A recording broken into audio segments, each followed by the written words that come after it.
All right. Good afternoon, everybody. My name is Robin Wansley, and I am the chair of the Administration and Enterprise Oversight Committee.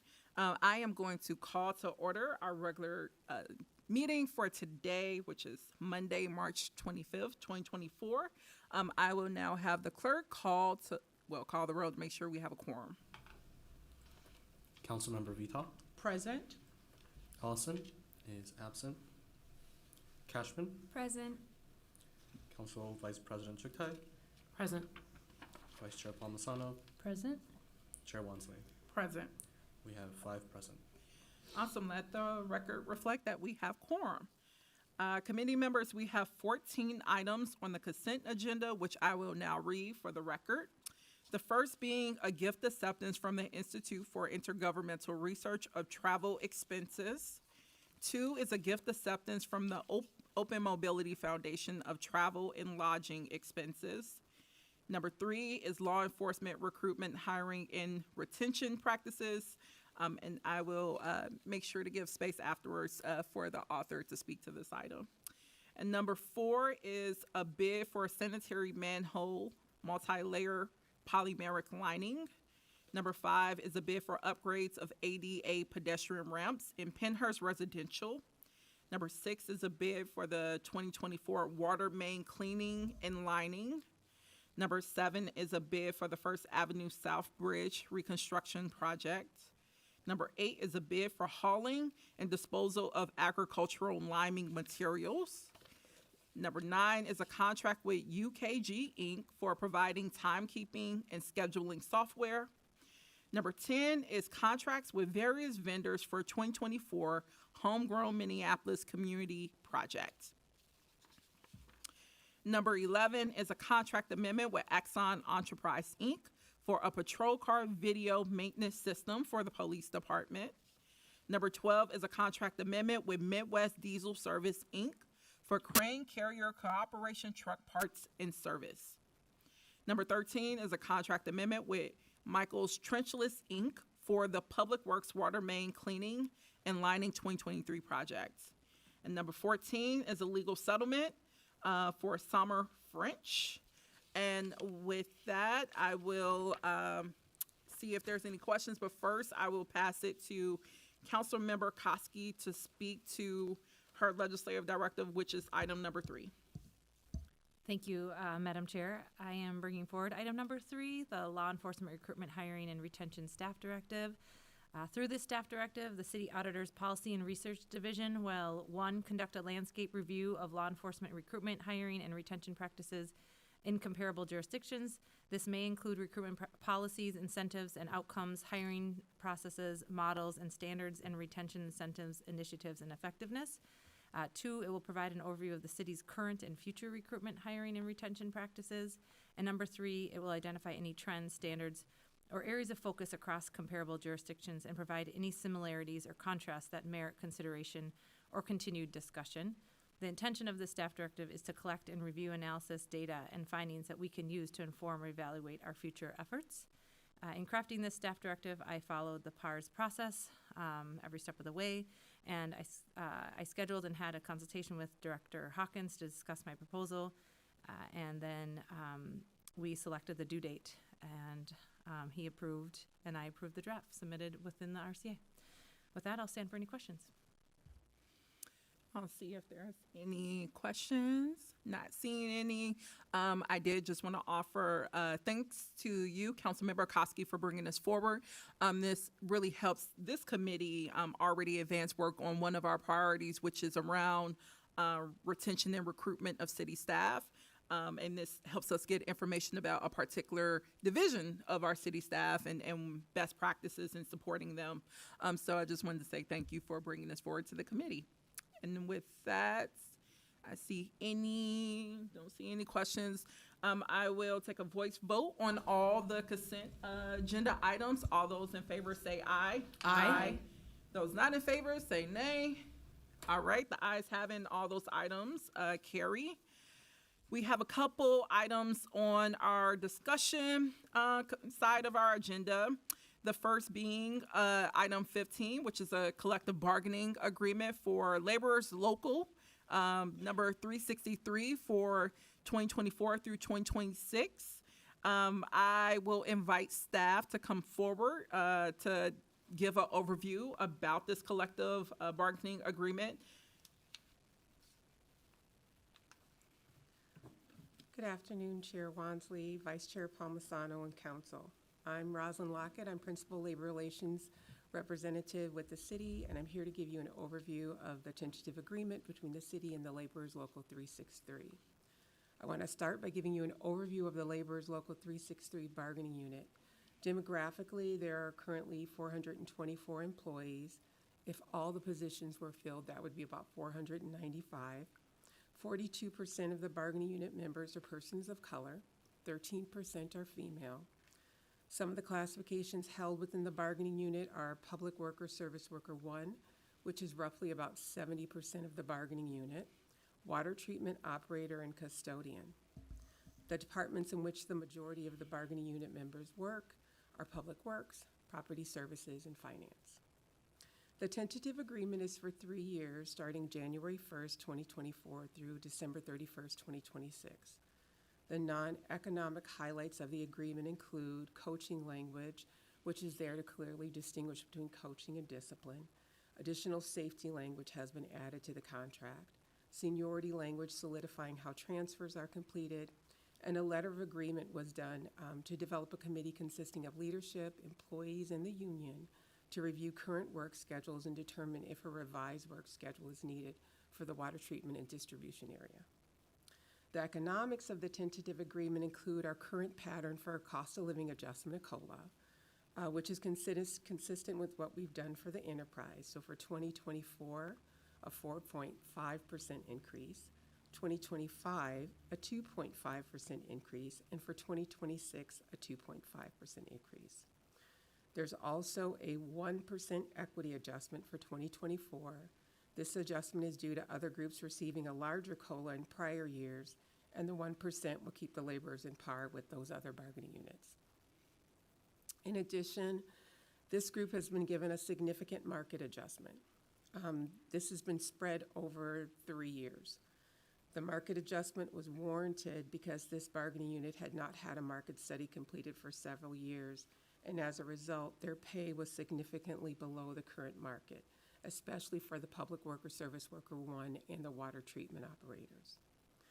So the market adjustment for 2024 is a 4% increase, and in addition to that, $1.50 is added to the wage schedule. For 2025, $1 has been added to the wage schedule, and for 2026, an additional $1 was added to the wage schedule. The market adjustment is staggered over 3 years so that we could avoid causing compression between bargaining units that perform similar work.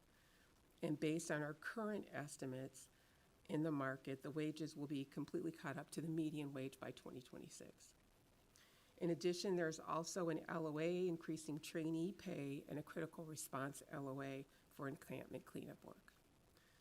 The tentative agreement is going to allow us to provide competitive wages, align our pay with the market, which in turn will help us increase hiring and retention.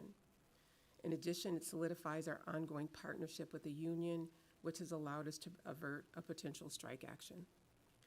I am therefore requesting council's authorization and approval for this tentative agreement. Do you have any questions for me? Okay. I'm not seeing any questions. I'll just share a brief comment. I had asked for a brief overview of this particular contract and basically recognizing what you shared. I had the opportunity to be at the Labor Center when Local 363 took the strike vote and knew the significance of what that meant. And also knowing what it takes to get to that point where union workers feel like they have no other resort but to say, I'm going to just go on a strike in order to get my needs met. And recognizing this particular sector of our employees provides such a critical service to our residents, from trash collection to so many other things. We could not function as a city without their presence and without their contributions and without their labor, and wanted to make sure that we had a contract that was reflective of that. So thank you so much to our staff for helping get to a tentative agreement with our laborers. And with that, I will move this item for approval and take a voice vote on this too. All those in favor say aye. Aye. Those not in favor, say nay. All right, there's no nays. The ayes have it, and that motion carries. All right, moving on to the next item. Number 16 on our discussion is a presentation from the Racial Equity and Inclusion and Belonging Department. They're going to give us a presentation specifically on the Racial Equity Impact Analysis, the Strategic Racial Equity Action Plan, also known as SREAP, as well as a status report on where we're at when it comes to truth and reconciliation. I see Director Corbett is getting the PowerPoint ready. I'm super excited for this, so we'll pass it to you whenever you're ready to start. Good afternoon, and thank you all so much. Just one quick second.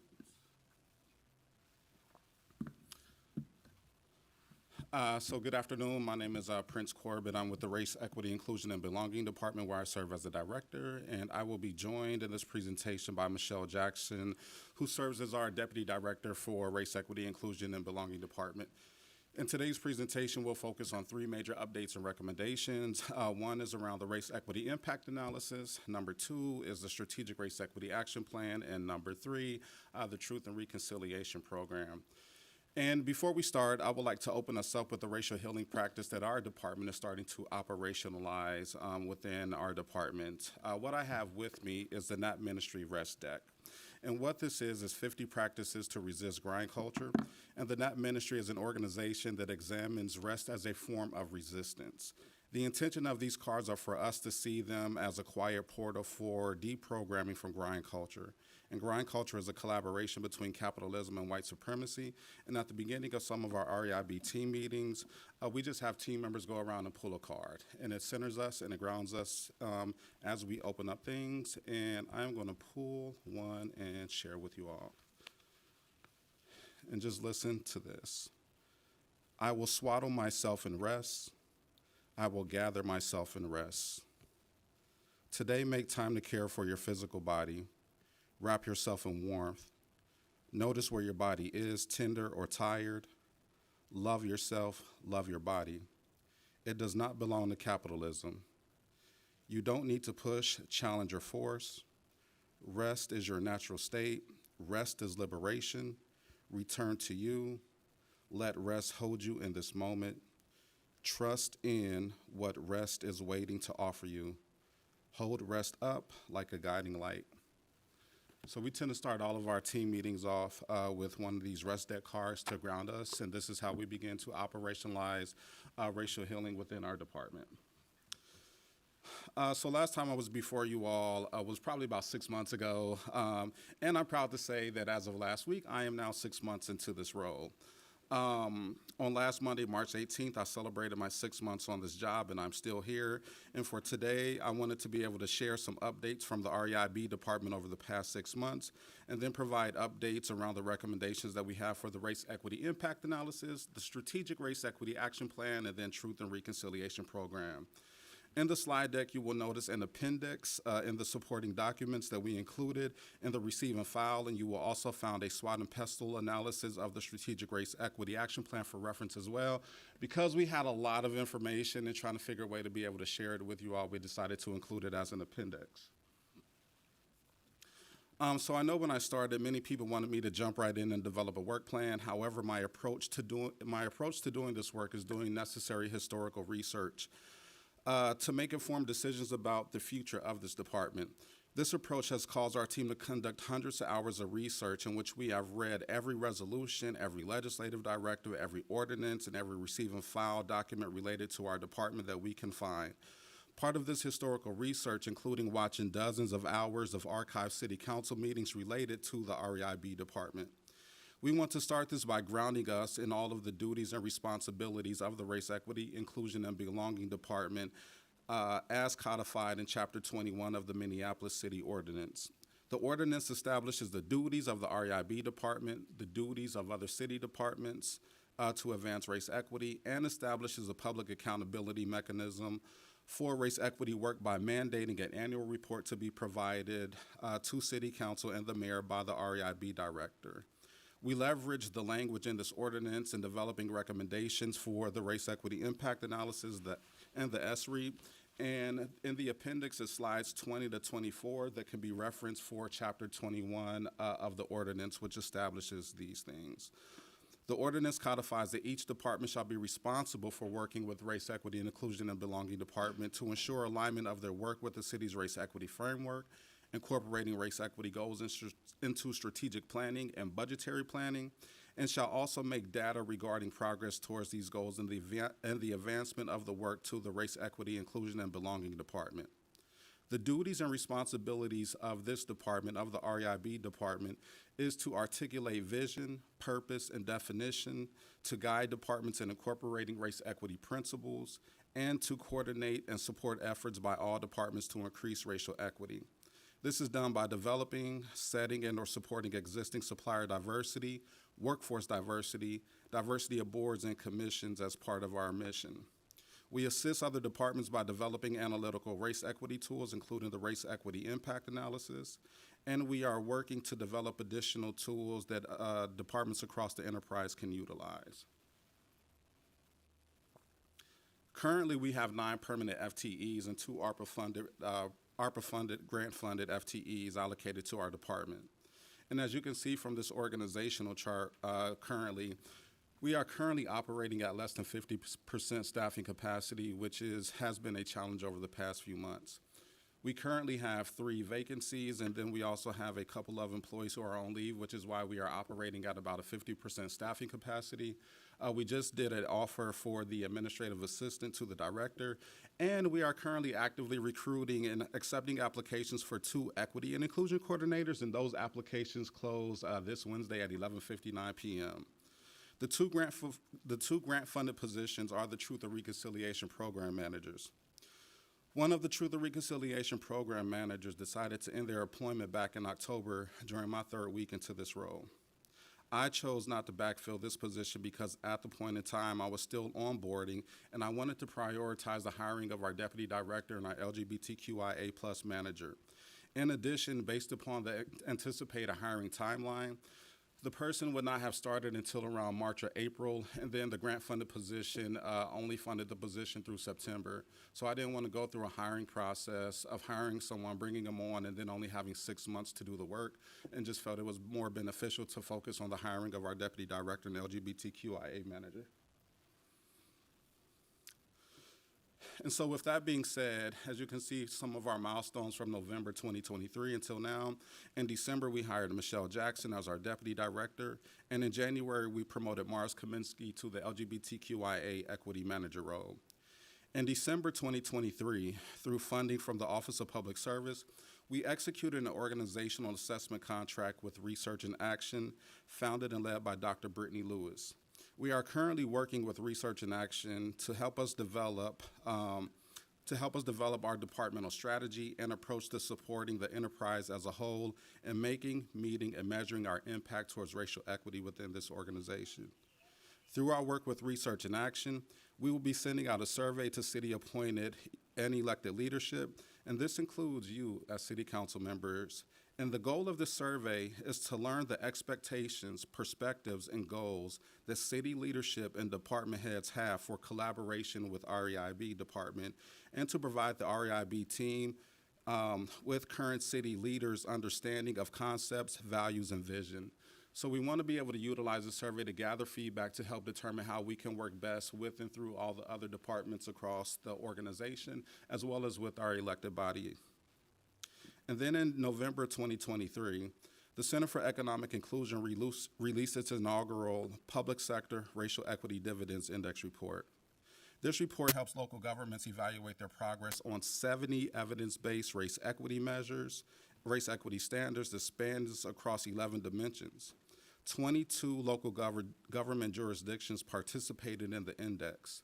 Those 11 dimensions are leadership, hiring, culture retention and advancement, procurement, budget and finance, community and economic development, public policy, workforce development, public safety, and housing, transportation, and land use.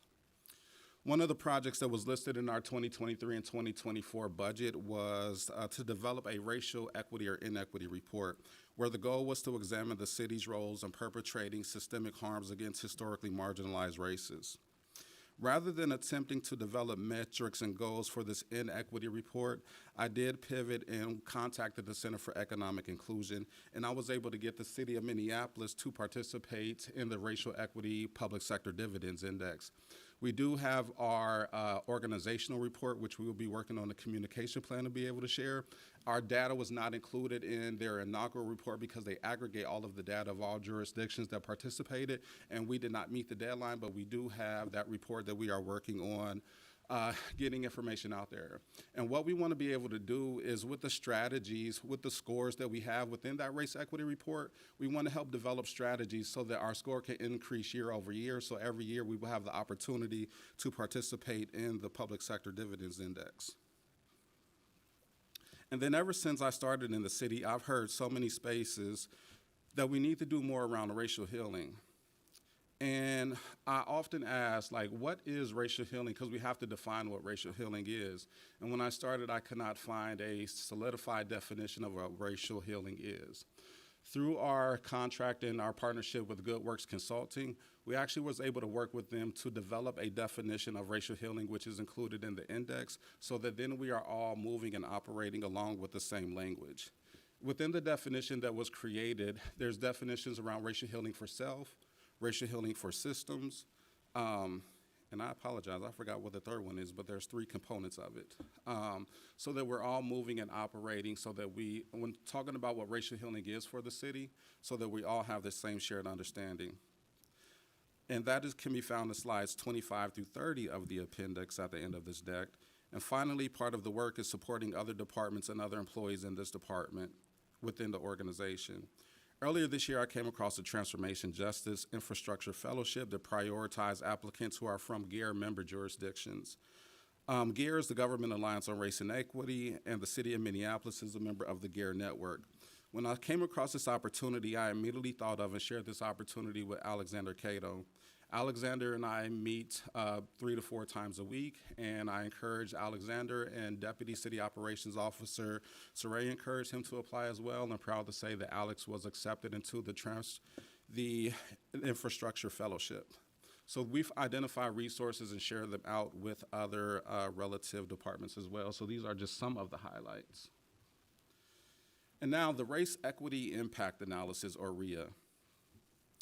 This is a tool that helps the City of Minneapolis staff departments and elected bodies and community members consider racial equity impacts and outcomes when shaping policies, practices, programs, and budgets. REIAs really should be utilized for new ordinances, updates to ordinances, charter amendments, new enterprises, and annual budgeting process.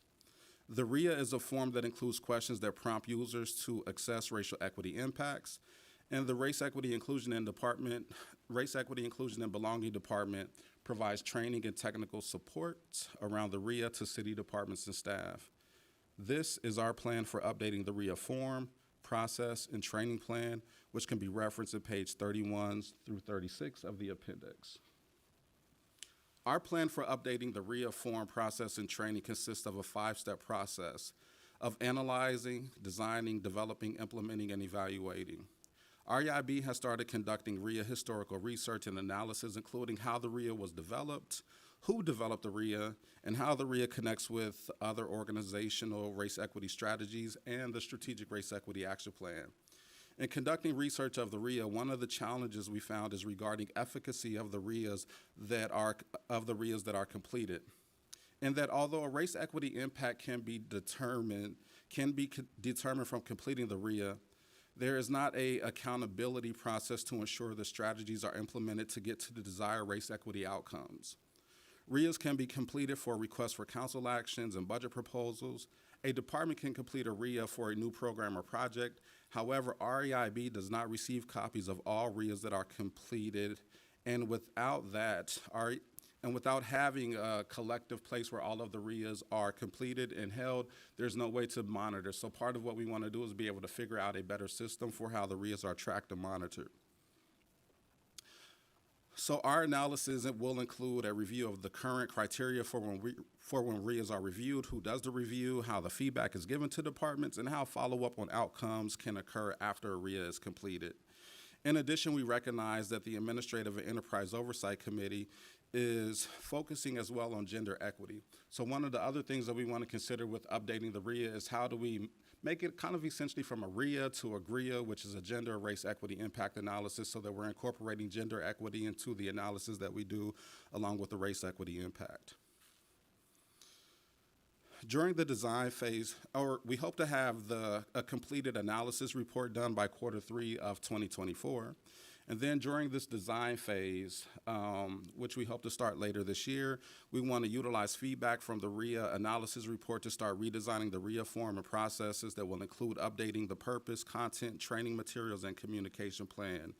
We would like to have a prototype of the RIA or the GRIA form, and we would like to have recommendations on how the RIA should be reviewed, who does a review, the process for obtaining the feedback, and how can we follow up on outcomes.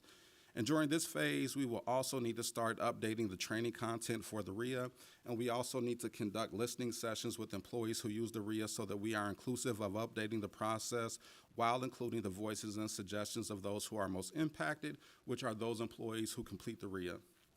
And we hope to have this completed in late Q3 of 2024. During the development phase, which will take place in Q4 2024, we will begin to create the final RIA form, a process map, and training content based upon the feedback received in the design phase. This includes finalizing RIA questions, incorporating gender equity, developing feedback processes and mechanisms to follow up on RIA outcomes. And by the end of 2024, we hope to have the finalized RIA form, training, and process. During the implementation phase, we hope to kick that off in 2025, where we begin to roll out the RIA form, the process map, and training to employees across the enterprise. And in 2025, we want to provide opportunities for users, facilitators, and other stakeholders to evaluate and comment on the RIA, the training program, the supporting artifacts, facilitators, and et cetera. So this is a very broad overview of our plan for updating the RIA, and it also coincides with updates that we want to have for the Strategic Race Equity Action Plan, because part of the race equity impact analysis is connecting it to the goals and values within the Strategic Race Equity Action Plan. And for the continuous improvement for the RIA, it really should be done every 2 to 4 years, where we kind of go through the cycle to look at the RIA questions. Are we making sure that it's being connected to the enterprise-wide race equity goals, and so that we are updating the form and the process for any newer processes that may occur in the city that we may not be aware about. And so with that is the RIA update, and now moving to the Strategic Race Equity Action Plan update. So the SREAP should really establish clear, measurable, and actionable priorities that prioritize racial disparities within the city of Minneapolis. Before inviting Deputy Director Michelle Jackson up, Before inviting Deputy Director Jackson up to go over the SWOT and pestle analysis that she did for the SREAP, I want to personally extend my personal apologies to Councilmember Cashman, because I recognize that you are a new council member, and I don't know what information training has been provided to you about the race equity impact analysis or the Strategic Race Equity Action Plan. So after this, I do want to extend an invite, if you would like to schedule a one-on-one to go over in more detail around the race equity impact analysis and then the Strategic Race Equity Action Plan. We'll be more than willing to do that. And now I would like to invite up Deputy Director Michelle Jackson to go over the SWOT and pestle analysis that she completed on the SREAP. Thank you so much, Deputy Director Jackson. Thank you. Hi. Good afternoon. My name is Michelle Jackson.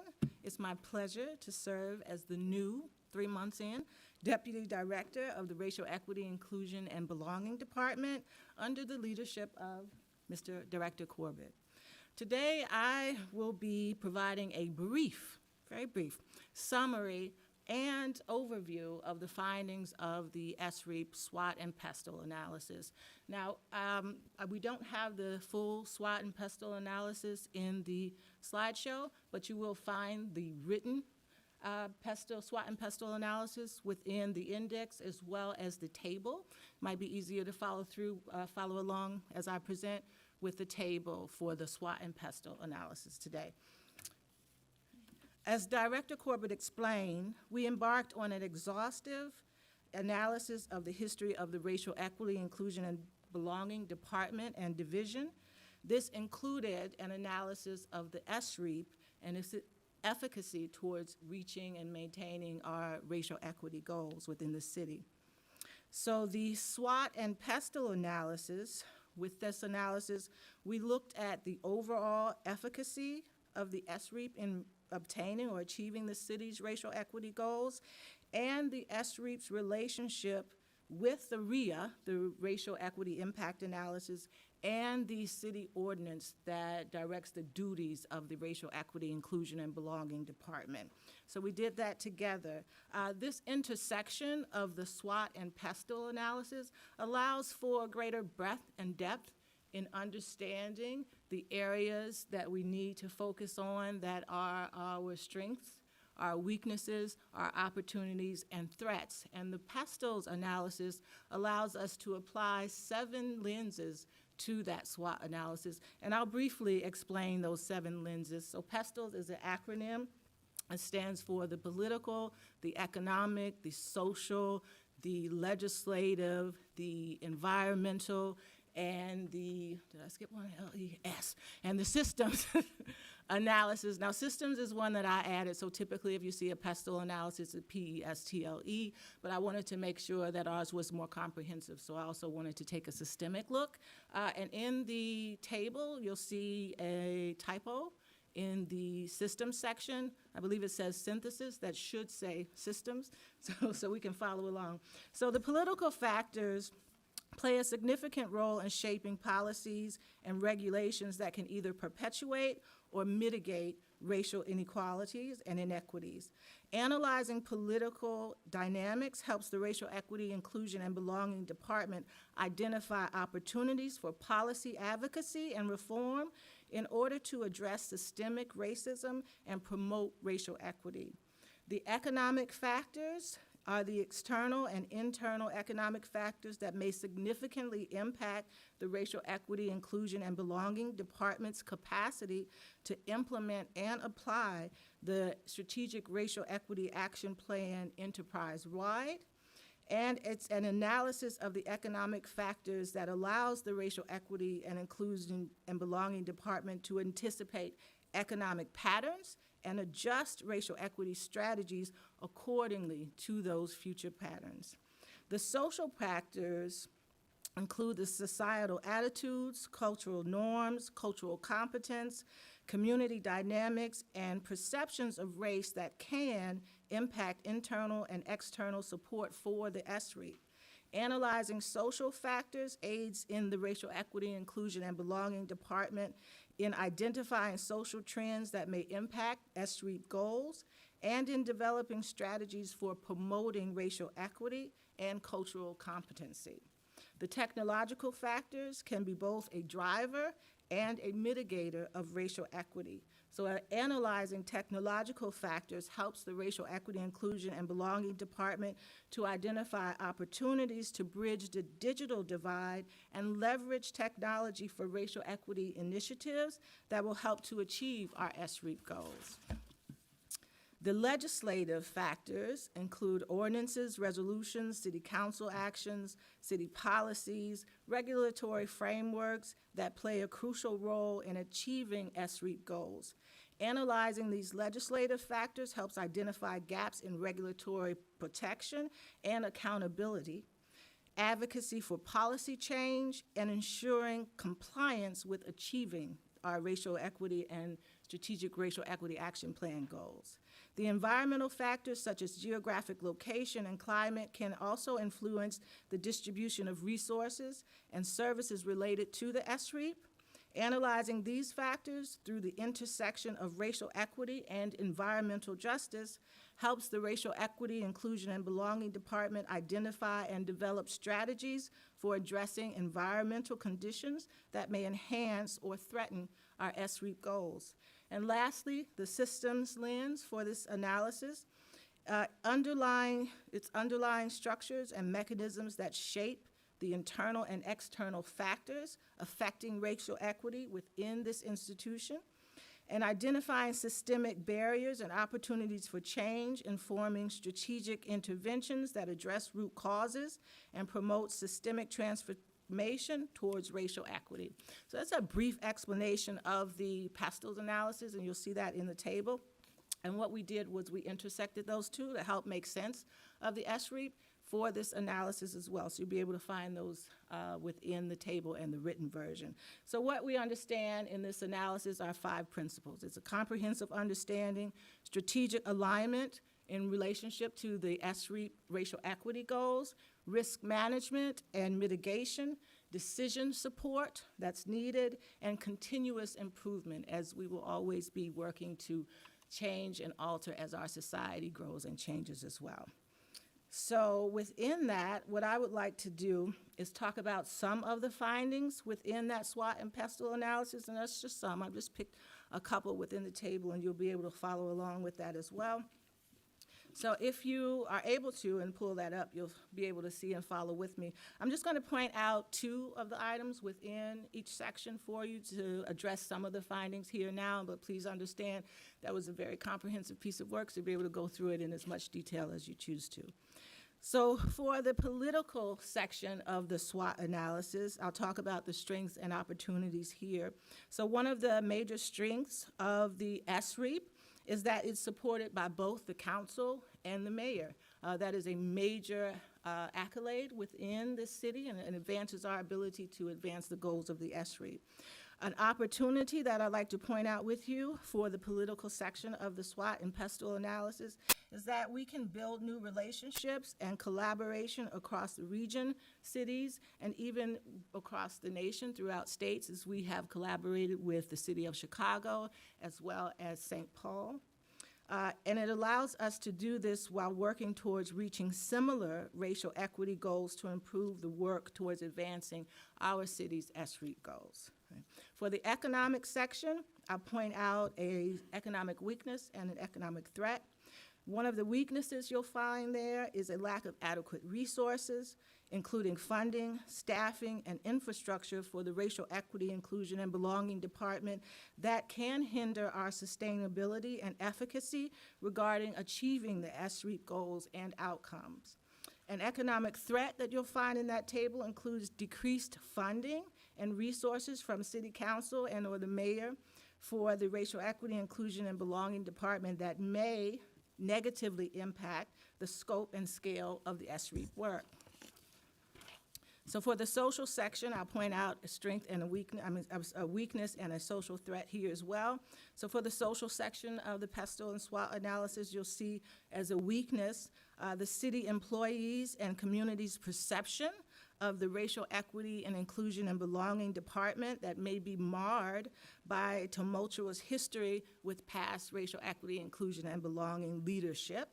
And one social threat that you'll find in that table is the significant and persistent racial disparities between white and non-white residents within the city of Minneapolis. Technical strength includes the Racial Equity, Inclusion, and Belonging Department's current use of technology such as Mural, Mentimeter, and other tools. I'm sorry, Deputy. I just wanted clarity. Is there a slide for this, or should we be following in the index? I'm sorry, it's in the index. Okay, so if I've been following along for colleagues in the index, I believe we're on page 14 out of it, which you can find in the LIMS file. Oh, but yeah, my apologies, I'm sorry. Yes, no, this will not, it's not in the slide, it's very long. Okay, thank you for clarifying that. A technical opportunity includes the advancements that we can leverage to develop tools to disseminate information, gather data, and facilitate communication regarding racial equity goals and outcomes. In the legislative section, you'll see a weakness listed as city ordinance, the one that directs the duties of the Racial Equity, Inclusion, and Belonging Department, that lacks clear regulatory responsibility for storing and tracking data regarding the progress towards achieving the SREAP, and a legislative threat is the legal barriers or challenges to disaggregating data that may arise in implementing the SREAP. In the environmental section, you'll find one of the strengths That is the declaration of racism as a public health emergency within the city. And one of the opportunities that we have in the environmental section of that PESTLES analysis is that we can build collaboration across departments working on environmental justice and public health. And lastly, in the systems section, I'll point out a weakness and threat here. The first is that 9 out of 26 departments, that's 34%, are directly responsible for 100% of the SREAP work. 3 out of 26 departments, or offices, excuse me, that's 11.5% of these offices and departments have the greatest responsibility for achieving SREAP goals. That includes the city clerk, CPAD, and the Racial Equity, Inclusion, and Belonging Department. We are the owners of 2 out of 7 SREAP goals. That's 29% of the SREAP goals, weighs heavily on 3 departments and offices throughout the entire city. That's one more, excuse me. And lastly, 17 departments, that's 65% of the departments and offices, have no responsibility, no direct responsibility written within the SREAP for achieving the city's SREAP goals. They can do so indirectly by the request for council action, but that is the only direct participation they have at present in meeting the SREAP goals. And last is the system threat, and that is the current SREAP lacks clear departmental requirements for disaggregating data, policy development, and monitoring and evaluation. Thank you so much for your time. I'm going to turn it back over to Director Corbett.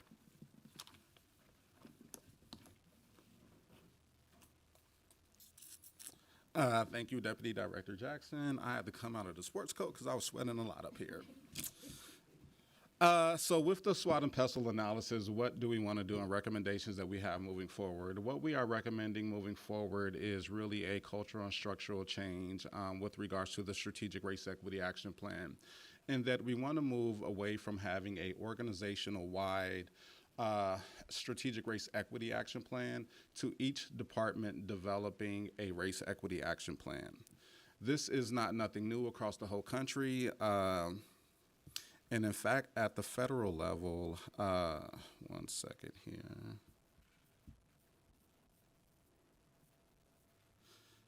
Yes, on February 16th, 2023, President Biden issued Executive Order 14091, further advancing race equity and support for underserved communities through the federal government. And this executive order requires federal agencies to formally establish equity teams led by senior designees reporting to the agency. And it also established each agency to develop its own agency-wide race equity action plan. In addition, several cities across the country are moving in this direction, including Dallas, Texas, San Francisco, California, Chicago, Illinois, and Philadelphia, Pennsylvania. In 2021, the city of Chicago implemented this model. And then in October 23, our REIB department had an opportunity to meet with the former chief equity officer for the city of Chicago, Candace Moore, as well as their deputy chief equity officer, Lauren Burdett, just to be able to have a learning conversation with the city of Chicago about how they were able to go about implementing departmental race equity action plans. So within this model, what we want to do is really establish race equity action teams. So race equity action teams would consist of, there's multiple ways of developing race equity action teams, whereas each department can have its own race equity action team depending upon the size of the department, or some race equity action teams are cross-departmental because recognizing that some departments are relatively small, so to have a race equity action team of about 5 to 6 members for some departments can present its own challenge. So members of the race equity action teams will help design and coordinate race equity action plans for their departments, become race equity champions in their departments and in the organization, and play a leading role in helping us commit to racial equity by supporting the implementation of the departmental racial equity action plans. In the appendix, we have drafted desired characteristics, composition, duties, and expectations of the race equity action team members. So establishing the race equity action teams during Q1 and Q2 of 2025 is communicating out to departments, like if this is moving forward, communicating out to departments and to across the enterprise that this is what we're doing, helping establish recruiting for members of the race equity action teams. And then in Q3 and Q4 of 2025 is the actual, what we call REACT cohorts. Now, keep in mind, we're playing around with the terminology. Right now, it's race equity action teams or REACTs, and it could be a great team, which is a gender race equity action team. So we are considering like ways of incorporating the gender equity into the work that we are doing as well. So with the race equity cohorts, these will be members of the race equity action teams that are coming together and going through learning and development. So with the REACT cohorts, the REACT members will receive race equity learning and development that includes understanding government's roles in creating racial inequities, implicit, explicit bias, individual, institutional, structural racism, social and political determinants of health, and then how to lead and communicate race equity. They will also learn about race equity tools, race equity action plans, and then the race equity framework that our department is currently developing. Right, so with the REACT cohorts, it's individuals that will go through the learning and development. And this is important because in doing race equity work, we don't want to just jump right in and develop race equity action plans without everyone having to share same knowledge, same language, same understanding, and understanding about why it is important that we are leading with race. And it could take anywhere up to 6 to 12 months to complete the learning sessions, depending upon how long and how often the cohorts are meeting. And then in early 26, we hope that the racial equity action team members will start drafting the departmental race equity action plans for their respective departments. REIB will create a template race equity action plan for consistency and identify about 13 focus areas that departments can choose to focus on. These focus areas are drawn from the Climate Equity Action Plan, the Race Equity Framework for Transportation, the Racial Equity Public Sector Dividends Index, and then the Race Equity Framework that we are currently in the process of designing. Each department's Racial Equity Action Plan can address up to at least 3 different priority areas, and some plans can address more than 3 areas. In utilizing the City of Chicago's model, we have a plan to evaluate race equity action plans as transactional, emergent, and transformational, and all of this information can be found on slides 46 through 48 of the appendix. And then to help ensure accuracy and accountability, the REIB department will report each department's progress on the race equity plan in our REIB annual report. Chapter 21 of the Race Equity and Inclusion and Belonging Ordinance codifies that the REIB director will provide this annual report on the progress of advancing racial equity, and that each department is responsible for working with REIB and making data regarding progress towards the race equity goals available to the REIB department. To implement this plan, though, we are going to need additional staffing resources that I will be including in our 25-26 budget proposal. We will be needing an additional 5 to 6 additional FTEs because rather than contracting with the organization to develop the learning and the cohort models, we already have a lot of the material that is ready for those race equity cohort models. But we will need additional staff to work with all the departments and the race equity action teams in developing the race equity plans. And then essentially each department will have a REIB equity and inclusion coordinator or liaison to help support and move the work across the whole enterprise. In meeting with my colleagues, I've shared this idea of having like equity and inclusion coordinators or REIB liaisons to departments, and they have been very supportive in saying that is needed. Recognizing that there are equity teams across multiple departments within the organization, moving to this model really grounds us all in doing the work from the same framework so that we're moving towards the same goals, so that we're moving towards the same vision. And now I would like to transition to the Truth and Reconciliation update. And so in 2020, the City Council passed the Truth and Reconciliation resolution that asks for a recommended approach for establishing a Truth and Reconciliation Commission and developing a framework for a Truth and Reconciliation process. And when I started in digging through a lot of documents, what I found is that in a lot of documents, there's Truth and Reconciliation Commission and Truth and Reconciliation process are being utilized interchangeably, right? And that was a confusing point for me because there was a Truth and Reconciliation process and then a Truth and Reconciliation Commission. But back in 2021, there was a Truth and Reconciliation work group that was convened consisting of 15 community members to make recommendations on the scope of the TNR Commission. Earlier, I shared with you all that part of our work in doing this has been doing a lot of historical research, and part of that research included doing interviews with 4 of those 15 community members to find out more from the community's perspective around that original Truth and Reconciliation work group. In December and January, I met and interviewed Elder Atum Azahir from Cultural Wellness Center, Dr. Curtis DeYoung, and Pastor Jim Bear Jacobs from Minnesota Council of Churches, and Judge LeJune Lang from International Leadership Institute, all community members who were part of the original Truth and Reconciliation work group. Over the past few months, one of the challenges that we found, as I shared it with y'all, is distinguishing from a Truth and Reconciliation Commission to a Truth and Reconciliation process.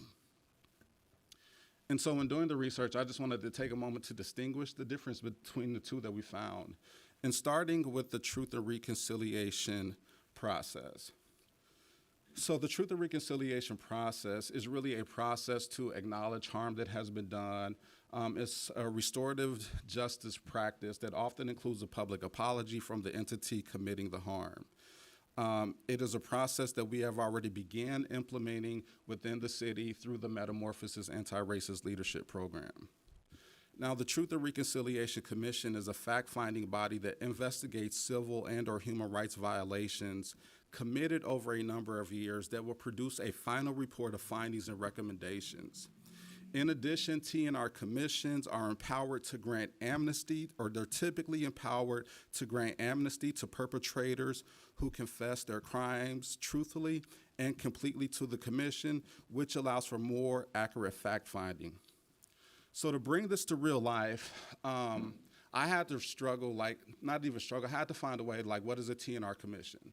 And I was like, what if the city of Minneapolis had a Truth and Reconciliation Commission when George Floyd was murdered?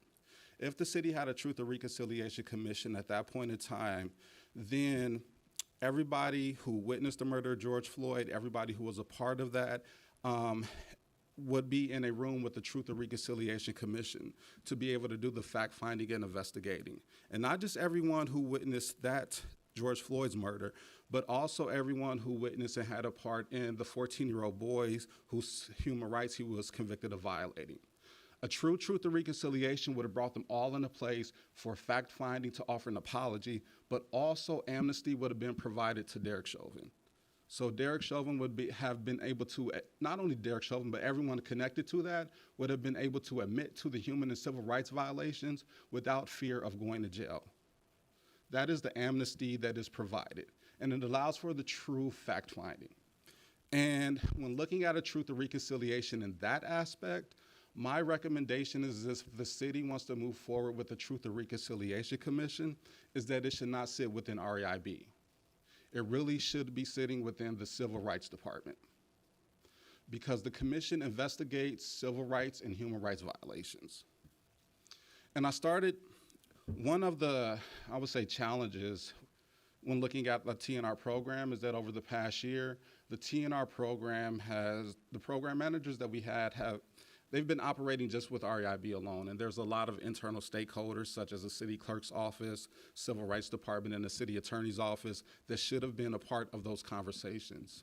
And I started having conversations with the previous civil rights director, Alberta Gillespie, about this aspect of having the Truth and Reconciliation Commission sitting within civil rights department for just the commission alone.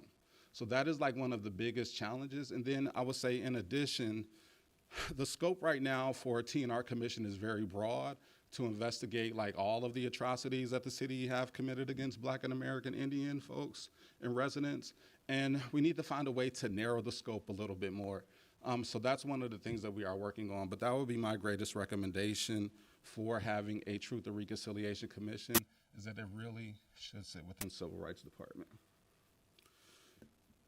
And wanted to provide an update around Truth and Reconciliation budgeting allocations. So over the past few years, we was allocated funding for Truth and Reconciliation work. There was $500,000 of ARPA funds, in which about $290,000 of that has been spent primarily on staff salaries for 2 Truth and Reconciliation program managers.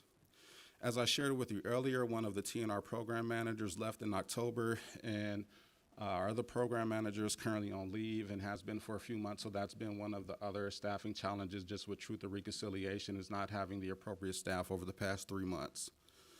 So of the remaining 210,000, there are 2 projects that we can execute on this year that I will explain in the next slide. And then last year in August, the City Council allocated $265,000 of our department's salary savings to Truth and Reconciliation. We have not spent any of this allocation. The reason being is we got the funding allocation in August of 2023, had to quickly figure out how to do RFPs and contracts for up to $265,000. The project plan that our Truth and Reconciliation program managers had, they developed a project plan, but there were some challenges that I found within the project plan.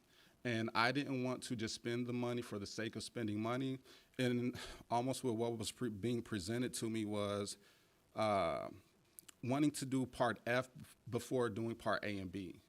And I'm like, I'm not going to do step F of the project before we do A and B. And I just didn't feel comfortable, especially with everything that happened last year, going into a bunch of contracts and not knowing contract management. I was new, and if there was nothing that was presented that I felt comfortable moving forward. So that's just my position. I'm not going to spend money just because it's there. I'm going to spend it in a way that makes sense. And then this year we were allocated $550,000 of the public safety funding for Truth and Reconciliation. However, we need to ensure that the funds being spent are for eligible uses under Minnesota House File 1938, which can be found on slides 52 to 60 of the appendix. Now, with the public safety funding, it can be utilized for a few things. One of those is community violence and intervention programs, and trying to get, this is the concept, is that racist acts cause community violence. And by having anti-racist and race equity programs and programming, that is a community violence and community intervention program. And it's just figuring out a way to make sure that there's a plan that I have for the use of that $550,000, but also need to make sure that it's under the eligible uses of funds that we can spend.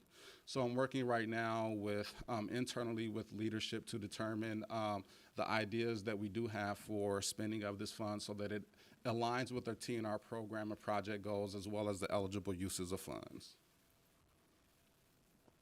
And then of the remaining ARPA funds, there are 2 projects that we would like to hopefully execute this year. So I shared with y'all a few of the community members on that original TNR work group that I met with was Judge LaJune Lang. When I met with her, she provided me with some great valuable insight around the Truth and Reconciliation Commission. She shared that to start with a fact-finding report, right? So a fact-finding report is an initial investigation or research report around a specific issue, and then being able to make a determination if that issue is likely to have more people involved. So let's just say an initial fact-finding report around a said incident or a said series of violations that may have committed, whereas it may be we find that there are 15 or 20 people who may have been violated because of this issue. That is likely the reason to say, like, okay, there are likely more individuals who kind of can fit into this issue that we're looking at with Truth and Reconciliation. So we want to do an initial truth-telling report, but same thing is we have to narrow the focus in a little bit more to be able to identify kind of what the issue is. And then the second project is really establishing a Truth and Reconciliation framework. And I apologize, we do not have a Truth and Reconciliation framework for the city of Minneapolis. The framework would have the historical aspects around Truth and Reconciliation. It would include analytical tools. It would include best practices. We don't have that, and that is something that we need to start with because it's difficult to move forward with the Truth and Reconciliation Commission without having an initial framework. And then finally, what you see before you on this slide is how we have been able to, and it's included in the appendix, our way of adopting Truth and Reconciliation process into the city of Minneapolis. This slide before you on the left-hand slide is 4 quadrants of the anti-racist leadership behaviors that we are learning about in Metamorphosis, our anti-racist leadership program. On the right, so the four quadrants: self-awareness and regulation, relationship management, progress and change, and then accountability and reparations. And on the right side of the slide are 6 of the 12 anti-racist behaviors. Numbers 8 through 10 are under the progress and change anti-racist leadership behaviors. And numbers 11 and 12 are the anti-racist behavior leadership, anti-racist leadership behavior that are connected to accountability and reparations. And you see the 2 that are circled are the 2 that we have been focusing on, and looking at the 12th one of seize every opportunity to repair harm. Through our partnership with Good Works Consulting, we have begun to operationalize a truth and reconciliation process through the repair harm model, which can be found on slides 62 and 63 of the appendix. The repair harm model places our authority, influence, and access to resources in service of reconciliation, reparation, and healing.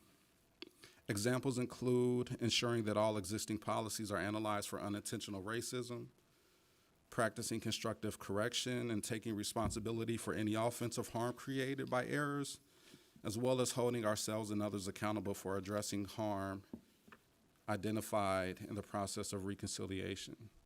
And the repair harm model just consists of a simple 4-step process: truth-telling, seeking to understand, remediating, follow up, and follow through.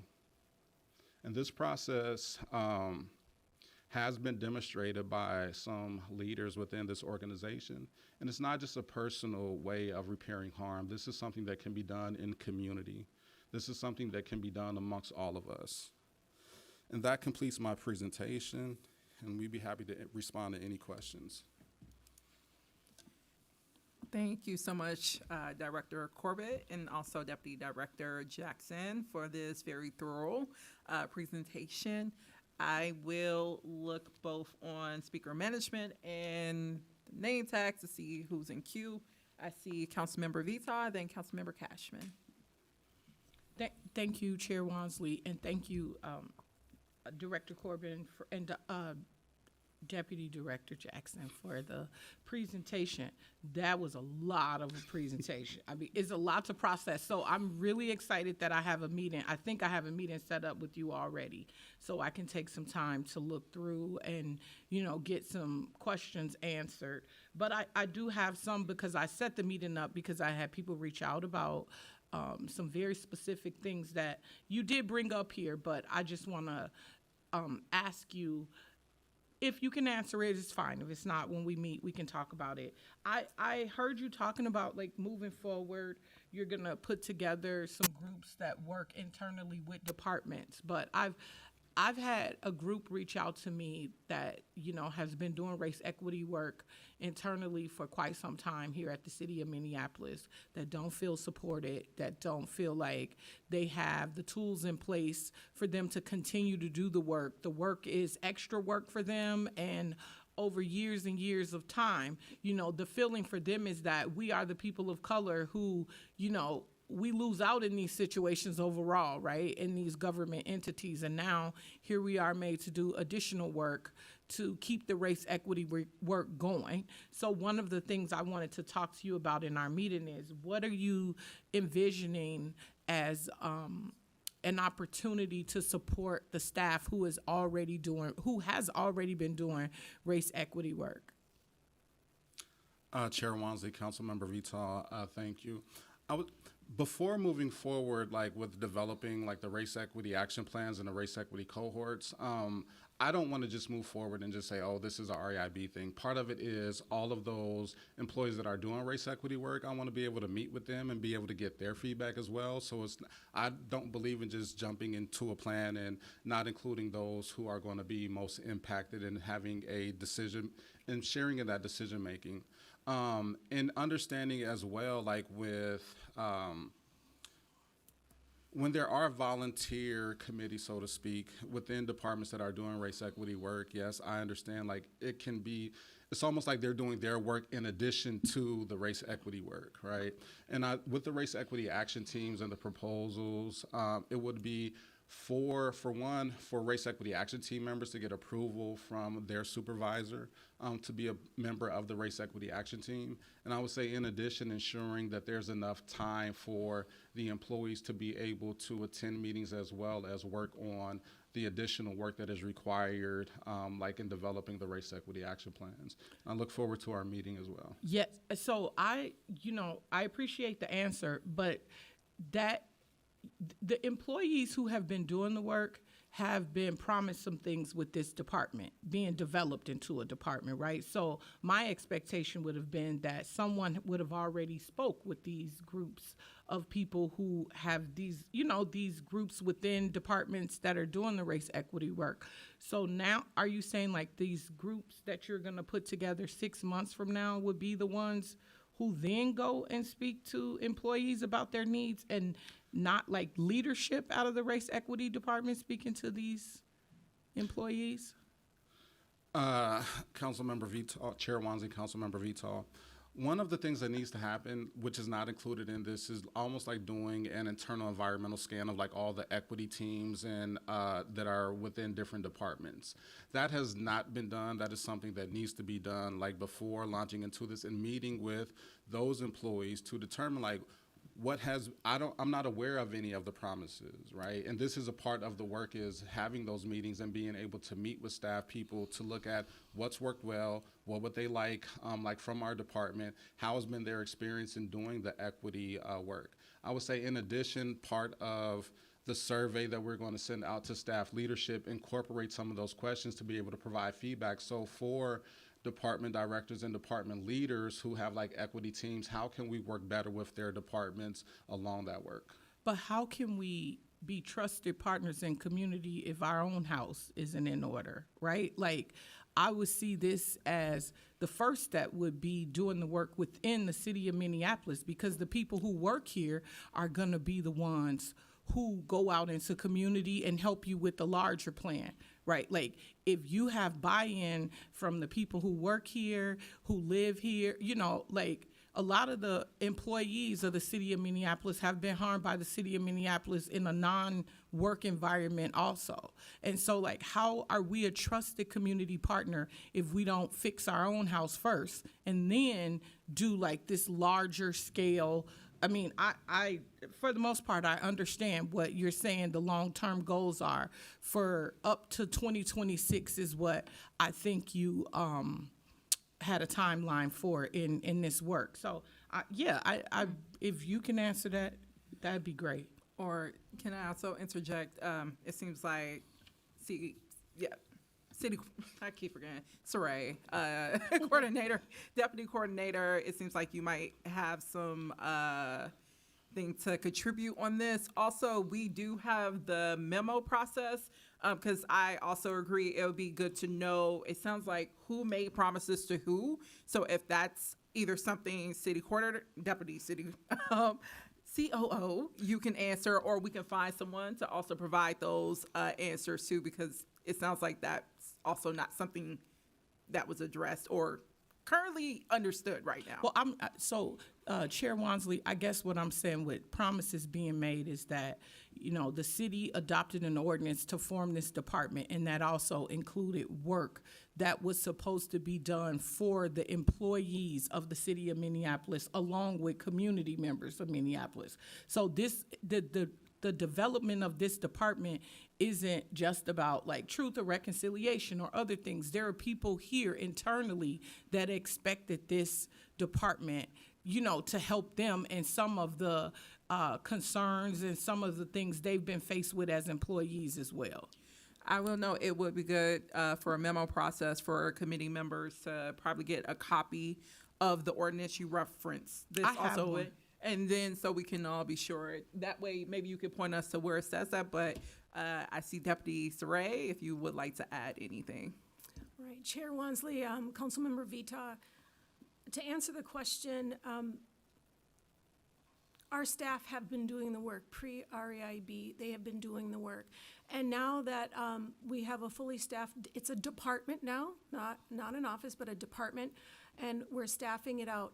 Under internal services, and this is also a coordinated effort with HR, is that in order for us to clean our house, we have to get the supplies in there to understand what we are cleaning up, and that's what the last 6 months has been for Director Corbett and Deputy Jackson. So what they're doing and also looking forward is all of these things that were described today, understanding what definitions are, understanding what are the resources that we have, understanding what is the purpose of REIB as a department. So they're gonna take that information, and to your point, Councilmember Vita,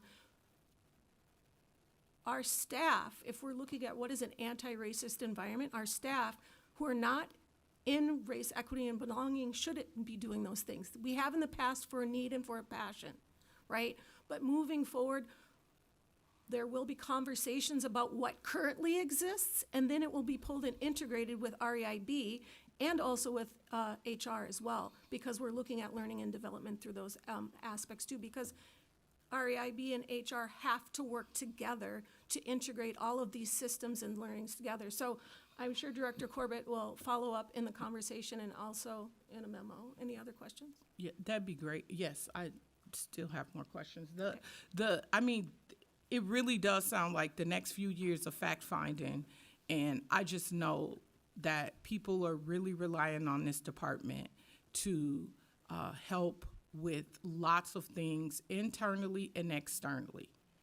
I know this is beyond, you applied, Director, for a position that is a huge job, right? Like, this is the burden of everything race equity for the city of Minneapolis. And I'm not in no way expecting you to get it all accomplished in your lifetime.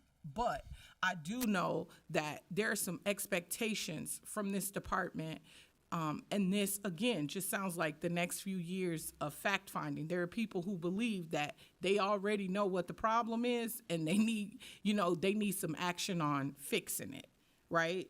And so my next question is about Chicago. You referenced, kind of looking at Chicago's model. Is there anything that's happened in Chicago with policy or, anything that the council has done in Chicago that you think could happen in Minneapolis?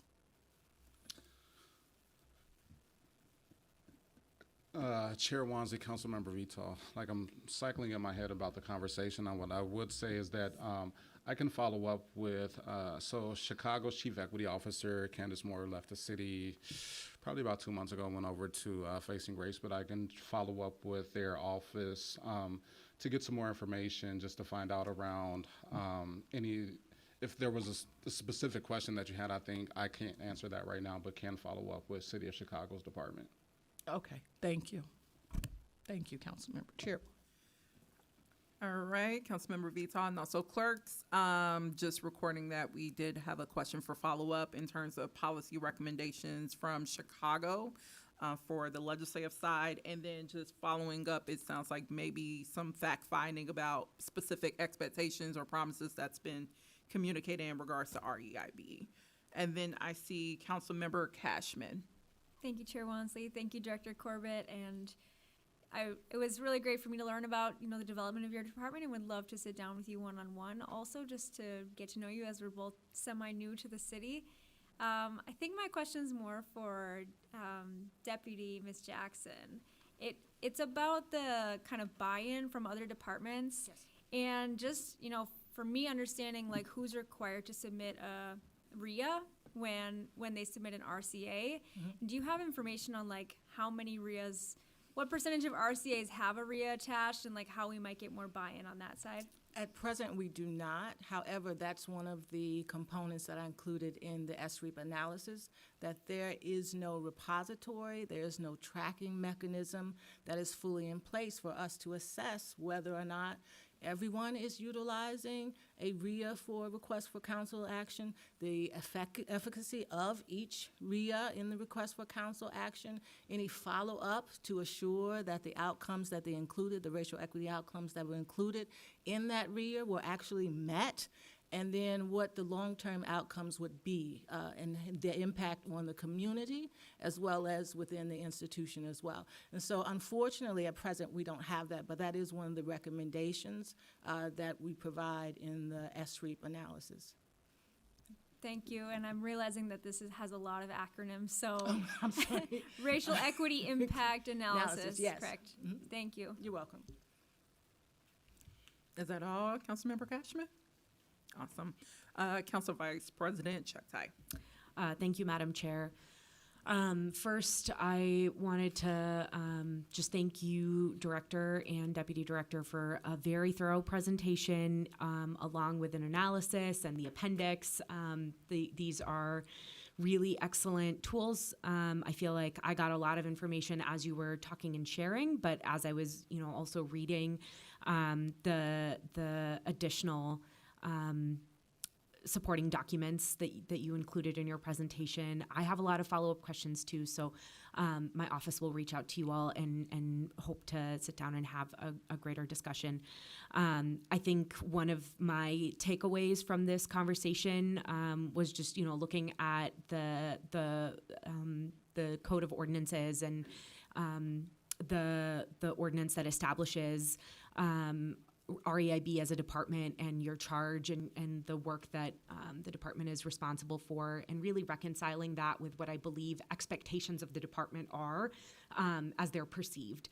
And there's a little bit of a what does an employee in our city, what does a resident in our city believe the Race, Equity, Inclusion, Belonging Department should be doing versus what are you formally tasked with doing, and what is the authority that you have to do that. And I think that is something that's worth digging into more. I see that in the legislative and regulatory aspect of the PESTL's analysis, that's something you dig into and would love to have a deeper discussion on that. I think as you were covering your presentation on REIAs, which are Racial Equity Impact Analysis, that's what that acronym stands for, and how are those used? What is the follow-up that comes out of a REIA? When there's specific metrics that are named within a REIA before a council action is taken, that is to be completed following that action being implemented.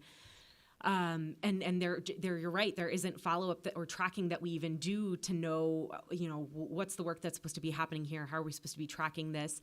I'll share with you within the legislative branch. REIAs really are a tool for legislative decision making. That's why they exist, as we've been getting our work up and running around legislative process reform, the work on reconfiguring what the REIA looks like is a part of what we're thinking about. So I think it'd be really great if we were to make sure that we're in close alignment with one another, and that the council is a part of the primary stakeholders of the REIA reform work, as REIAs again are a function of the council and are part of ensuring that the council is making decisions in line with advancing racial equity in our city. So want to offer that to you, and would welcome any feedback or reactions you have to that now, or we can have a greater discussion about this when we meet. Yes, Chair Wansley, Council Vice President Chuck Ty, thank you for the offer. And I will say, with regards to the ordinance, that's one of the things that we have been digging into is what are people's expectations of our department and what are we actually tasked to do? And so through this organizational assessment that we are working with Research in Action on, part of the survey that will be getting sent out will be to identify, having leaders help us identify, like, what are some of the perspectives that department heads and elected leaders have around our departments, right? So that we can gather that information and begin to figure out how do we reconcile the differences between the two. And there's a piece to the survey where I would have liked to put it out to all city people, and this is the repair and harm model, because also recognizing that our department just put out a race equity survey back in the summertime.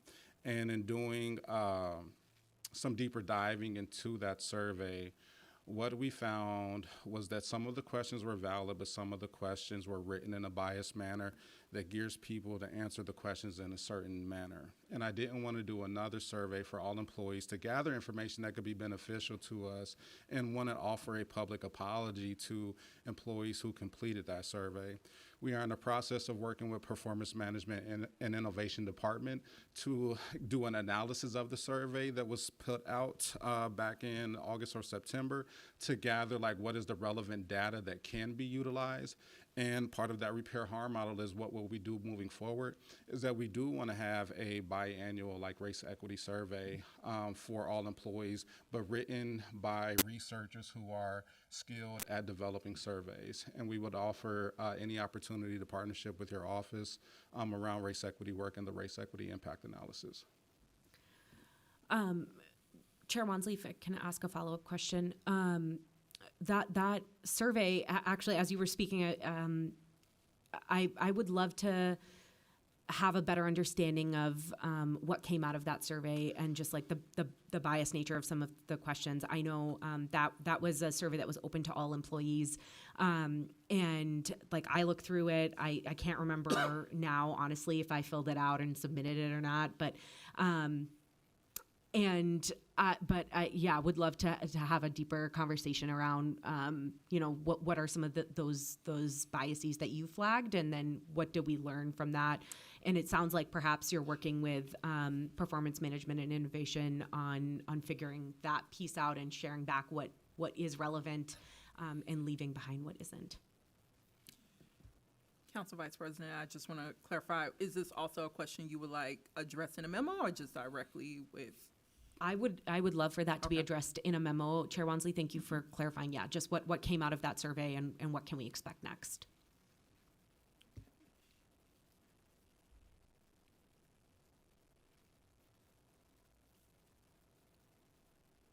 Just writing it down.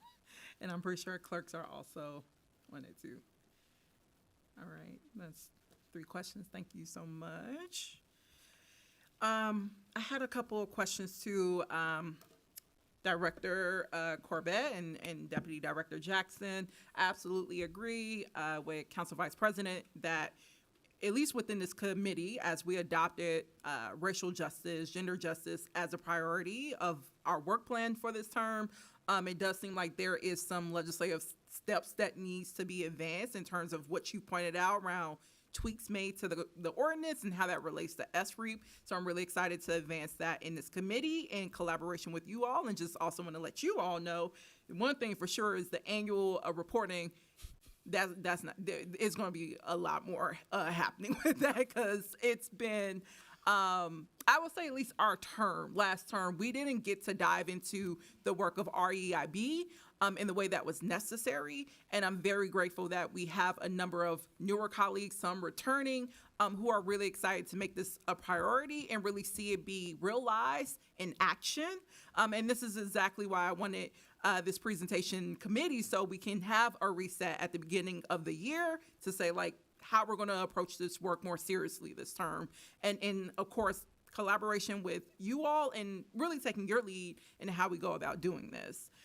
One thing that I did want to flag, and it kind of builds upon Councilmember Vitas' question too, in regards to the racial equity and action teams, I'm interested if there's any conversations with labor relations, because I know in conversations that I've had with some of the culturally responsive or culturally informed employee resource groups, one thing that has been identified is a need for either compensation or time off in order to engage in the equity work that they're doing, because it does feel like additional job, and wanted to see that be valued. And that might be something that has to be reflective in labor conversations more formally outside of just approval from a supervisor, but just wanted to see if there was any conversations with labor relations or HR around at least the REATs. Chair Wansley, I would say right now there has not, but I will definitely be in contact with labor relations, and also recognizing that because there's employee resource groups and then there's other kind of informal committees. So wrestling with, like within employee resource groups, like what is the responsibility like for that when it comes to labor relations? And then when there's other committees that are not formal, like employee resource groups, this is like really a not an employee resource group. And I will share with you all that in thinking about like 4 race equity action teams or members who will be on these race equity action teams, there would be like a letter of commitment or something for to make sure that employees have enough time to be able to commit to the work, because I recognize in doing the work that there may be time, 3-4 hours a month in meetings, but also needing an additional 5 or 6 hours during the month to work on the actual work plan. So that are some of the things that we will bring back to HR and Labor Relations to begin to have conversations and figure out. Awesome. And then I just wanted to get a better clarity of who will be targeted in terms of is it a mixture of upper level management, and then the composition of these REATs, if going back to the slide.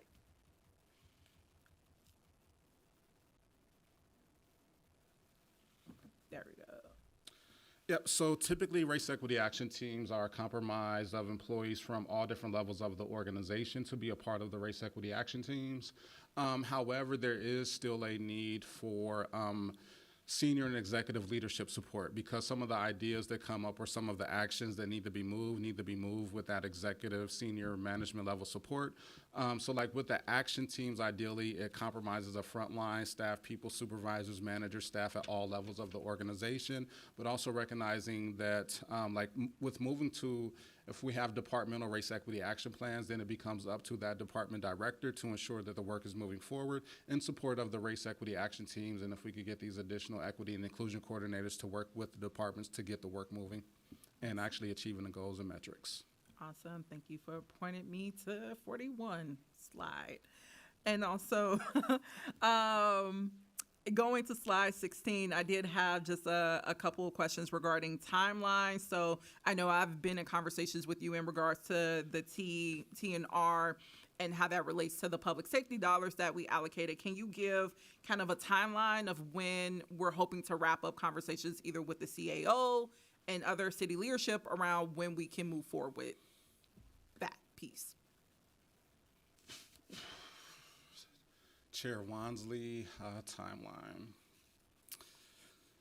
And that's regards to connecting the public safety funding. I would hope within the next 2 to 3 months. I just want to make sure that if we're utilizing the public safety funds for Truth and Reconciliation, it's under the eligible uses. And it's difficult, I think, to looking at establishing a Truth and Reconciliation Commission under public safety funding may present its challenges. But part of Truth and Reconciliation is the racial healing component within the work as well. And if I could get the understanding that